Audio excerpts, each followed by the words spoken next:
Spaceships, hearing about them is a common thing nowadays, the same with planes.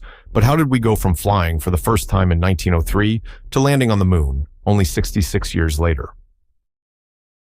Well, it's simple. On the 17th of December, 1903, the Wright brothers had the first successful flight. Only 11 years later, the first commercial flight took place. But it was not all smooth sailing. As in 1917, World War I began, where planes were mainly used for surveillance. As the years went by, the innovation of planes slowly began to improve, and when World War II struck, it was time for a whole new way of how we used planes. From 1939 to 1945, planes had major upgrades. They made new, faster, stronger, bigger aircrafts to fight in the war, and by the 1950s, the Cold War had begun. This was a war like no other, where there wasn't a single bullet fired. The war was between the world's two superpowers at the time, the USA and the Soviet Union.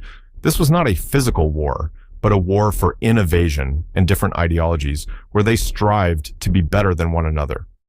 It started with the arms race, where they fought to see who could make the biggest, strongest, and most weapons, where the Soviet Union came out on top, but that was not the main goal for the USA. The main goal was space.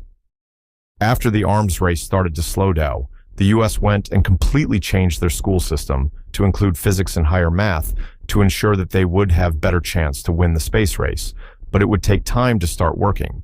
And the Soviet Union started to capitalize when they successfully launched the first person into space in 1961.